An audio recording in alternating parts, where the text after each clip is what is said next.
reprend la trame historique grecque. Les dramaturges ouest-européens suivent directement les dramaturges grecs. Voilà. Et encore deux petits sujets avant de conclure. Alors, on va parler de l'héliocentrisme. On nous dit que donc en 270 avant Jésus-Christ, donc dans la période hellénistique, un certain grec Aristarque de Samos va découvrir que c'est le Soleil et non la Terre qui est au centre de l'univers. Enfin, en tout cas, au centre de notre système. Et il a poursuivi les travaux d'autres Grecs qui l'ont précédé. Philolaos, Ekphantos, Icétas et Héraclide. 1784 ans plus tard, Copernic donc en Pologne, on nous dit qu'il redécouvre l'héliocentrisme. C'est pas joli ça? Oublié pendant 1800 ans. Et ici, dans son manuscrit, Philolaos, Ekphantos, Icétas et Héraclide. Mais, et c'est là que c'est très intéressant, Jérémie, il va pas citer le dernier, le plus important, Aristarque. Alors, deux solutions. Ou bien il n'en a pas entendu parler, c'est bizarre parce que c'est quand même celui qui a la théorie la plus accomplie pendant la Grèce antique de l'héliocentrisme. Ou bien, et c'est là que ça devient intéressant, peut-être que Aristarque n'a pas encore écrit sa théorie. Et là, tu vois comme les choses pourraient être logiques. C'est-à-dire qu'en gros, ceux qui ont précédé Aristarque, il y en a 4, eh ben, ils n'ont pas vécu il y a plus de 2000 ans. Ils auraient vécu juste avant Copernic, donc forcément, il en entend parler. Et bah, il ne va pas en parler. Il ne va pas parler d'Aristarque parce qu'Aristarque n'a pas encore écrit sa théorie. Et ça expliquerait bien des choses. Et j'ai peut-être un élément de preuve supplémentaire. En 1532, Copernic il va finir son manuscrit. Et cette fois-ci, tiens-toi bien, il va citer brièvement, en note de bas de page, Aristarque, alors qu'il n'avait pas fait 30 ans avant. Et il va décider finalement d'effacer cette note. Donc, elle n'apparaît pas dans la version publiée en 1543. Donc après sa mort la même année. Mais on le voit, il a écrit cette note et il l'a rayée. Et si on regarde la différence entre donc le moment où il va écrire cette note et le moment où on nous dit que Aristarque a vécu, il y a 1802 ans. Alors 1802 ans ou bien 2 ans? Et quand je dis 2 ans, c'est à environ, hein, on n'est pas à l'année près, encore une fois, mais est-ce qu'il n'y a pas en fait juste quelques années qui se sont écoulées entre la publication du livre d'Aristarque et le manuscrit de Copernic? Autrement dit, Copernic, au départ, il est tout content, il a fait une super théorie, et puis il voit que dans les années, voilà, au moment où il écrit, tout d'un coup, Aristarque sort la même chose en mieux. Donc il se dit: «Oh mince, je vais le citer. Oh non, je le cite pas. Non, non, je ne veux pas le citer parce que zut, je veux quand même m'attribuer Tu mérites. tout le mérite, quoi». Voilà. Mmh mh. Si ça, c'est pas un élément, en tout cas, c'est un élément de preuve très, très troublant et qui va dans le sens de cette coïncidence. Voilà, ou bien on imagine que, encore une fois, par hasard, 1800 ans plus tard, tout d'un coup, on redécouvre l'héliocentrisme. Et enfin, je vais parler d'un dernier sujet qui est le mécanisme d'Anticythère, cette espèce d'objet insolite, parfois attribué à Archimède, qu'on a découvert au début du XXe siècle, hein, sous l'eau, qui est un mécanisme de bronze qui comprend des dizaines de roues dentées et qui est en fait ce qu'on appelle un out of place artifact, c'est-à-dire un objet manufacturé mais complètement saugrenu, parce que totalement isolé dans la Grèce antique. Alors aujourd'hui, beaucoup de gens, hein, alors les Suisses sont à fond, ils s'extasient. J'ai encore vu une émission récente sur YouTube où voilà, les horlogers suisses s'extasient devant le mécanisme d'Anticythère en disant c'est incroyable, oui, c'est unique, c'est-à-dire que ça daterait d'à peu près 200 avant Jésus-Christ. Euh, un mécanisme d'horlogerie absolument incroyable qui prédit les éclipses, mais qui est complètement unique dans la Grèce antique. Et tout le monde semble y adhérer. Enfin, tout le monde sauf une personne. Et là, on a un certain Français qui est professeur, docteur en physique. Alors, docteur en physique qui remet, je le précise, hein, il remet absolument pas en cause, comme moi, la chronologie, hein, mais il est docteur en physique et lui, il dit que il affirme que le mécanisme d'Anticythère, il ne peut dater que des environs de 1600. Pourquoi?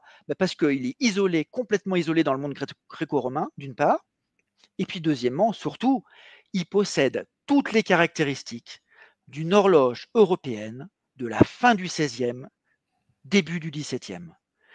Et ben, si tu regardes la différence qu'il y a entre 1600 et 200 avant Jésus-Christ, tu arrives à 1800 ans. Et bah, moi, voilà, je suis complètement d'accord avec Le Quèvre. Alors lui sa théorie, c'est que on s'est trompé, c'est un objet récent qui a été mal daté, attribué à tort à la Grèce antique, alors que tout semble prouver le contraire. C'est là que justement, il faudrait qu'il fasse un pas supplémentaire et qu'il remette en question la chronologie de la Grèce antique. Mais là, c'est un pas qu'évidemment, il n'osera peut-être pas faire. Mais voilà, encore une fois, coïncidence incroyable, 1800 ans, à nouveau, entre la période présumée du mécanisme anticitaire et l'époque où on était capable, en Europe, de faire des horloges totalement similaires. Hmm. Donc voilà, donc pour conclure, moi, donc, je fais ce constat, ce double constat. L'histoire grecque révèle des événements et des personnages similaires à des époques différentes, plus particulièrement situés dans ou autour de ce qu'on appelle la Grèce antique, d'une part, et dans la Grèce médiévale ou ottomane, d'autre part. Et petit 2, un intervalle de presque toujours 1800 ans environ est observé entre eux. Donc, quelques hypothèses. J'en ai 3. Enfin, en fait, j'en ai 2, mais alors, hypothèse 1. Ces similitudes sont dues au pur hasard. Alors, c'est ce que me disaient des profs d'histoire à qui j'en ai parlé. L'histoire se répète. Voilà. Donc voilà, circuler et rien à voir, l'histoire se répète, c'est comme ça. Moi, je la juge personnellement, hein, ça c'est moi qui le dis, mais très improbable, parce que je veux bien que ça puisse arriver 2, 3, 4 fois, allez, et toujours avec le même écart, mais au bout d'un moment, ça commence à faire beaucoup. Ça fait beaucoup là, ouais. Donc moi, je suggère un petit 2. La chronologie de la Grèce dite archaïque, antique, hellénistique, elle est antidatée de 1800 ans, parce que Scaligère et Péto se sont trompés, je vais être gentil, hein, je vais dire ils se sont trompés, en estimant l'ancienneté de la Grèce dite antique. Et ça, je juge cette hypothèse possible.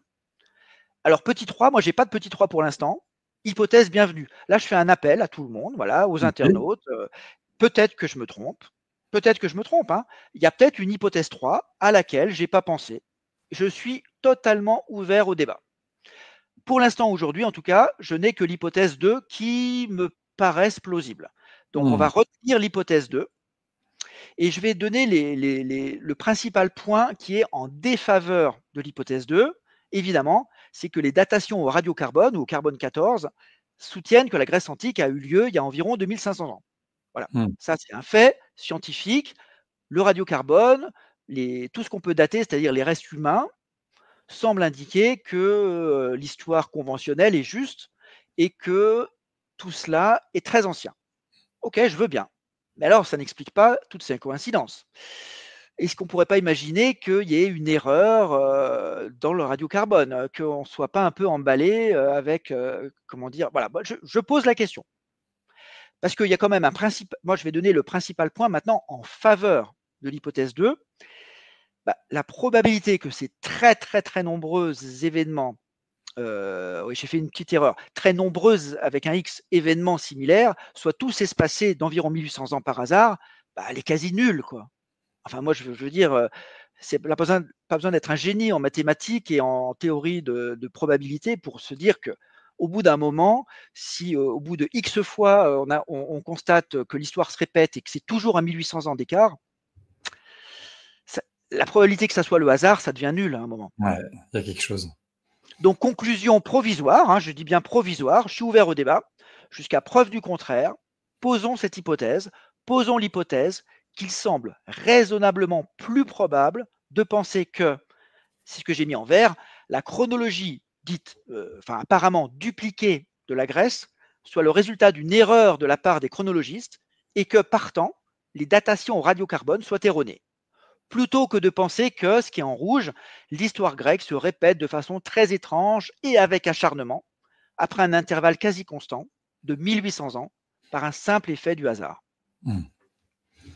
Et le mot de la fin, voilà, donc aussi incroyable cela puisse-t-il paraître, il n'est donc pas invraisemblable de penser que la Grèce dite antique soit antidatée de 1800 ans et que des événements qu'on pense généralement être très anciens puisse avoir eu lieu il y a moins de 1000 ans pour certains et même moins de 500 ans pour d'autres. Mmh. Et là, je fais un appel aux historiens. Voilà, j'en appelle aux historiens. J'ai refait le compte récemment, si tu veux, depuis 2018, hein, la sortie en anglais de la première version de mon livre, que j'ai traduite en français récemment, parce que j'avais d'abord fait une version en anglais. Depuis 2018, hein, j'ai refait le compte. J'ai à peu près 0 historiens qui sont venus vers moi pour me parler de la. Non, en fait, ça n'intéresse personne. Enfin, je comprends pas que. Enfin, voilà, donc je relance l'appel aujourd'hui. Voilà, il y a quelque chose, en tout cas, de très très problématique dans la version conventionnelle de l'histoire grecque et même de l'histoire en général. Mmh. Voilà. Donc je fais un appel aux historiens. Voilà. Bah, Merci, l'appel, Jérémy. bah, je t'en prie, merci à toi. L'appel est lancé. Et c'est vrai que c'est. En fait, le problème, c'est que en général, les professionnels d'un secteur, d'une discipline, ils sont tous soumis au dogme. C'est-à-dire que tant qu'ils restent dans le dogme, leur place est assurée, les financements arrivent. euh, et attends, je remets là, voilà, hop. Et leur place est gardée au chaud. Et dès qu'ils remettent en question le dogme, là, ils ont affaire à toute la résistance de leurs collègues, des supérieurs, des financeurs, etc., etc. Et du coup, il y a ce carcan intellectuel qui empêche de se poser les questions, même les bonnes questions, et qui empêche d'aller à, entre guillemets, l'évidence, mais que là, il y a un sérieux problème de datation de la Grèce antique. L'histoire du radiocarbone, elle est intéressante. Je n'ai pas la réponse, mais je pourrais tout à fait imaginer que, compte tenu de l'activité peut-être volcanique, on puisse se planter complètement sur la datation des restes humains, parce que peut-être qu'on a une mauvaise connaissance en fait de l'évolution de l'isotope de carbone et que ça dépend peut-être fortement de certains événements géologiques. Voilà, j'ai mis cette hypothèse. Voilà. En tout cas, ces similitudes, c'est effectivement, ce serait vraiment un acharnement du hasard qui veut vraiment qu'il y ait 1800 ans d'écart de façon quasiment systématique entre des événements ou des dates de vie et de mort de philosophes ou de chefs locaux. C'est quand même très, très, très surprenant. Moi, j'ai trouvé que ta démonstration dans ton livre, je rappelle le titre, La Grèce antique redatée, 500 ans avant Jésus-Christ égale 1300 après Jésus-Christ, point d'interrogation. J'ai trouvé tous tes arguments vraiment très convaincants. J'ai appris beaucoup, beaucoup de choses. Ça se lit très facilement. Et bon, tu poses la question, tu poses cette question, qu'est-ce qu'il y a d'autre comme hypothèse? Franchement, j'en vois pas. Je ne vois pas comment on peut. En tout cas, voilà, l'appel est lancé à la fois aux historiens et aux internautes en général Bah pour oui. tenter de progresser dans la compréhension de ce mystère Mm. qui remet beaucoup, j'ai conscience, hein, ça remet Bah, c'est en ça. cause tellement de choses que c'est difficile à accepter pour les historiens, hein, évidemment, mais il y a en tout cas des questions qui méritent des réponses. Et ton livre se lit vraiment très bien. Alors, tu dis encore plein d'autres choses, effectivement, dans le livre, hein. Là, c'est un peu un condensé, disons, que tu viens de faire. Et ce que je trouve intéressant aussi dans ce livre, c'est que tu dis que cet écart de 1800 ans pour la Grèce antique, c'est pas le même pour la Rome antique, qui a également été antidatée, mais plutôt de 1150 ans, si je me souviens bien. Et Bah donc, oui, ce qui est intéressant, c'est que alors, ce qui est intéressant, c'est que suivant comment dire? Les peuples, on a des écarts différents. C'est comme si en fait, on pourrait prendre l'image que tu vois? Imagine que Scaliger, il a devant lui des cubes, tu vois? Des cubes, et que en fait, chaque cube représente l'histoire, d'un peuple, tu vois? Donc, l'histoire des Égyptiens, l'histoire des Perses, l'histoire des Grecs et que, en fait, ces cubes, si tu veux, c'est des condensés d'histoires, mais qui datent plus ou moins des mêmes époques ou des époques pas trop lointaines les unes des autres, et qu'en fait, il aurait dû en gros empiler ces cubes parce que ça date plus ou moins de la même époque, et que lui, en fait, il s'est amusé à placer les cubes un peu partout. Tiens, il s'est dit, je vais mettre la Grèce très loin dans le passé, la Rome antique un peu moins. Je caricature complètement, hein, mais c'est pour que les internautes aient une image de ce qui s'est passé. Si tu veux, c'est au lieu voilà, d'avoir au lieu de comprendre que c'était des époques contemporaine, enfin en tout cas assez récente, ben, par erreur, on va rester sur l'erreur plutôt que la fraude, mais même si tout est envisageable, eh ben, il est allé parfois très très loin dans le passé et qu'il a établi, le père de la chronologie a établi quelque chose que depuis maintenant 500 ans, on suit un peu aveuglément et on est tellement dans ce schéma, on n'arrive plus à le remettre en cause, mais en fait, bah, il s'est peut-être lourdement trompé. c'est toujours la même chose, hein. Une erreur ou un mensonge répété un certain nombre de fois devient une vérité, hein. C'est tout le temps Mhm. comme ça que ça marche, hein. Donc, et c'est également le cas en histoire ou en chronologie de l'histoire. Bon, en tout cas, merci beaucoup, Sylvain. C'était fascinant, Merci, hyper merci à intéressant. toi, Jérémy. Ouais, merci beaucoup, hein, en tout cas. Et je suis content d'avoir abordé avec toi cette thématique. Je t'avais contacté à l'époque sur ce sujet en particulier. On avait commencé par la programmation prédictive dans les films, très très intéressant aussi, plus entre guillemets moderne, mais c'était bien de revenir dans le passé, alors peut-être pas si lointain, de la Grèce antique. Et tu m'as dit qu'on pourrait éventuellement parler à l'occasion aussi des invasions barbares, c'est ça?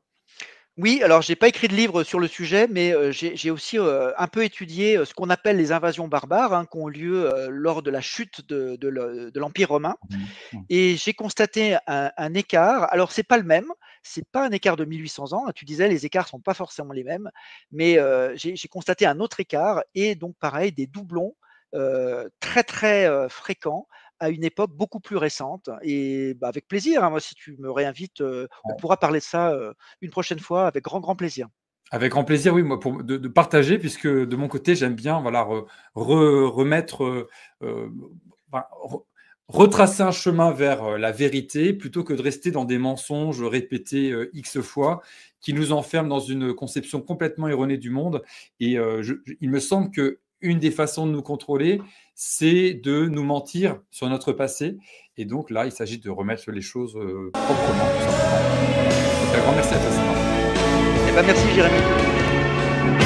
Pas à partager et à liker évidemment pour les algorithmes de la vidéo et que d'autres personnes découvrent bien cette datation différente et beaucoup plus pertinente de la Grèce antique.